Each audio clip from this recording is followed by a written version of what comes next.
જમણવારમાં રસોઈયા બનાવે એવું કાજુ કારેલાનું શાક અને સહેજ પણ કડવું નહીં લાગે. ટ્રાય કરજો.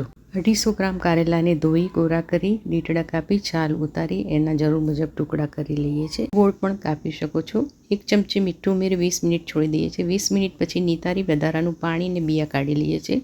અડધો કપ ફાડા કાજુને પણ તળી લઈએ છીએ. તેલ માપનું ઓછું જ રાખવાનું. ત્યારબાદ કારેલાને પણ સરસ રીતે તળી લઈએ છીએ. આ તેલ કડવું થતું હોય છે એટલે ઓછું જ લેવું. કઢાઈમાં તેલ, રાઈ, જીરું, હિંગ, હળદર, કાશ્મીરી મરચું, બ્લેક સોલ્ટ ઉમેરીને મિક્સ કરી લઈએ છીએ. ત્યારબાદ તળેલા કારેલા ઉમેરી તળેલા કાજુ ઉમેરી દઈએ છીએ. બરોબર મિક્સ થઈ જાય એટલે ગેસ બંધ કરી દઈએ છીએ. ગેસ બંધ કરી અડધો કપ ઝીણો સમારેલો ગોળ ઉમેરવાનો છે.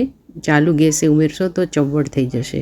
ખસખસ ઉમેરીને સર્વ કરીએ છીએ. આહાહા, જરાય પણ કડવું નહીં લાગે ને બહુ મસ્ત થશે.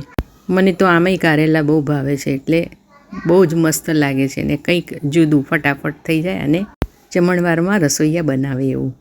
Thank you. એન્જોય.